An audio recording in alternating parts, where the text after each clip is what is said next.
Direto da redação. Você já viu ônibus a hidrogênio, Fabrício? Não. Você sabe o que é hidrogênio, né? É um Sim. gás a partir da água. Em Brasília, a partir de sábado, vai ter um ônibus movido a hidrogênio circulando sem cobrar passagem com turistas pela cidade. O ônibus movido a hidrogênio, ele tem uma autonomia de 400 quilômetros, ou seja, ele vai a uma distância, ele viaja, por exemplo, entre o estado do Rio de Janeiro, determinada cidade do estado do Rio de Janeiro, a Vitória, com autonomia, e leva 15 minutos para reabastecer. Olha. O ônibus movido a hidrogênio. Hidrogênio é o gás que é produzido a partir da água. Esse é um avanço tremendo, né? E qual o objetivo desse Olha, ônibus turístico? ele é o primeiro veículo comercial do país que vai entrar em operação. A tendência é que essa frota ela cresça, que os ônibus, nós estamos... Olha a transição energética. Preste atenção no que está acontecendo, porque nós temos a frota de ônibus hoje, ou ela é movida a óleo diesel, ou então a biodiesel, ou gás, né? Não tem gás também? Tem ônibus a gás? Tem ônibus a gás também, não tem? O que nós estamos fazendo? Nós estamos saindo do combustível fóssil, a água está sendo transformada em um gás para mover motores. Você sabe o que representa essa revolução energética e sendo utilizada agora no transporte de massa? O ônibus é um transporte de massa no Brasil. Ainda. São duas questões que a gente tem que estar atento aqui. O álcool surge no Brasil, o Proálcool. Foi um programa desenvolvido pelo governo, financiado pelo governo brasileiro, que transformou o álcool produzido a partir da cana e depois do milho, depois da beterraba, da cana-de-açúcar, do milho e da soja também, né? Porque tem o álcool a partir da soja, não tem? Tem. Em combustível para carro. Nós estamos, isso foi na crise do petróleo, na década de 70. Nós estamos neste momento em outra crise no mercado de petróleo, deflagrada a partir do fechamento do Estreito de Hormuz no Irã, em decorrência dos ataques de Israel e dos Estados Unidos ao Irã. Essa crise energética ela provoca uma escassez de combustíveis fósseis no mundo, de gasolina, de óleo diesel. E o que está acontecendo? Nós estamos estreando aqui no Brasil, nós estamos colocando em circulação um ônibus movido a gás de hidrogênio. Olha a revolução energética que nós estamos promovendo, que está se promovendo. Esse ônibus foi fabricado na China e ele pode representar daqui a pouco, a disrupção disso é muito rápida, uma menor dependência de combustíveis fósseis. Mas vamos conferir a reportagem sobre esse ônibus na reportagem de Lana Cristina. Numa iniciativa que reúne os setores público e privado, o veículo é o primeiro ônibus comercial do país movido a hidrogênio verde. De fabricação chinesa, o veículo fará um roteiro turístico pelos principais pontos do centro da capital, como a Torre de TV e a Esplanada dos Ministérios.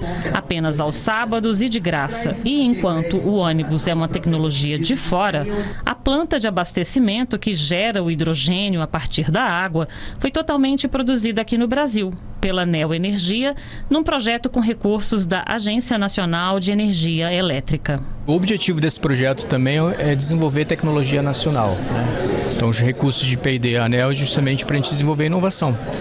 Então, hoje a gente tem aqui, eu diria, aí 90% de tecnologia embarcada brasileira. O ônibus é abastecido com 30 quilos de hidrogênio.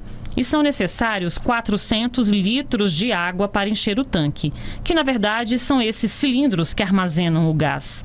A ideia é que toda essa tecnologia também inspire frotas comerciais. A gente acredita muito que essa solução ela vai ser complementar à eletrificação, justamente para caminhões pesados, ônibus, né, no futuro.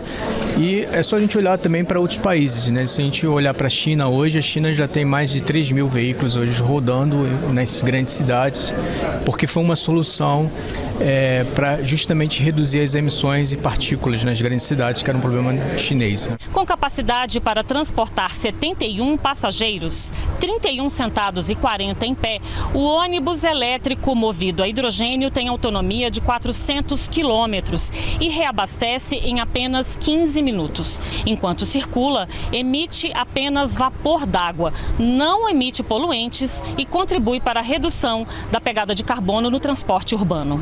Além de sustentável, o uso do ônibus a hidrogênio é uma estratégia para fortalecer o potencial turístico de Brasília. Brasília, tomando esse passo, se posiciona como as maiores cidades do polo turístico do Brasil, se destacando na questão do destino turístico inteligente. Veja bem, você viu o ônibus ali? Esse ônibus, nós estamos falando de um ônibus que sai de Macaé, vai ao Rio de Janeiro, tranquilo. Porque 400 quilômetros de autonomia. É um ônibus que ele pode circular, por exemplo, em uma cidade, vamos ver uma cidade aqui, Rio de Janeiro, entre Rio de Janeiro e Niterói, entre Vitória e Vila Velha, faz tranquilo ali o percurso, entre Vitória e Guarapari. É um avanço, cara, o ônibus movido a hidrogênio. Então isso cria um impacto ambiental muito positivo. E uma expectativa muito grande também, né? E o Brasil vai obedecendo o protocolo de Kyoto, o protocolo de Paris. Porque qual foi o protocolo de Paris? Da Eco 92 que aconteceu no Brasil, que foram compromissos assumidos pelo Brasil para reduzir a emissão de gás de efeito estufa. E a gente sabe que os combustíveis movidos, os veículos movidos a combustíveis fósseis são grandes emissores de gases de efeito estufa. Então o Brasil vai obedecendo o protocolo de Kyoto. Os países da Arábia Saudita já sabem que é inevitável a redução da dependência de combustíveis fósseis. Por conta disso, eles já estão diversificando suas respectivas economias. Hoje, a Arábia Saudita, Emirados Árabes Unidos, o Catar, em seus desertos, tem grandiosos data centers que são utilizados para alimentar a quarta revolução industrial, que são a inteligência artificial, que consome muita energia, essa nova economia que consome muita energia. Esses data centers, eles são alimentados por energia gerada a partir da captação do sol, de energia solar, porque os desertos na Arábia Saudita, no Oriente Médio, é muito quente, a temperatura é muito elevada durante o dia, então dá para absorver, capitalizar bastante energia. E eles têm também combustíveis fósseis que são ainda alimentadores também de energia, e eles têm isso em abundância. Então eles já estão diversificando.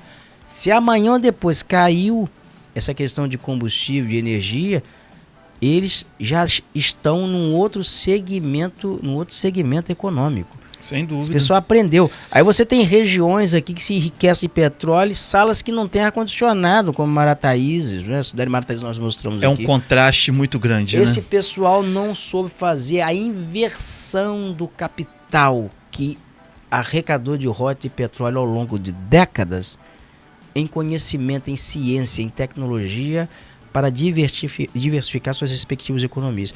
Você sabe quanto que o município de Campos arrecadou em 27 anos? Bilhões, trilhões. 37 bilhões de reais em royalties. Bilhões. 37 bilhões em royalties de petróleo. Nós estamos falando em 37 bilhões. É muito dinheiro. É muito dinheiro. E não houve inversão. Qual é a diversificação econômica que nós temos? Nós somos dependentes de quê? Se amanhã ou depois parou a arrecadação de petróleo, como está caindo, a cidade ela sente os reflexos. Essa bacia de Campos já respondeu por 80% do petróleo produzido no Brasil. Hoje não representa 30%. Se representar 30% é muito, está abaixo de 30%. O petróleo está todo no pré-sal e a partir de 2030 está saindo do pré-sal. Vai para a zona equatorial. A bacia de Santos, ela também começa a sofrer um decréscimo na exploração de petróleo a partir de 2030. Essas são as projeções. Projeções está no plano de negócios da Petrobras. Está arriscado virar uma serra pelada. Muitos desses municípios aí. Salve-se quem puder.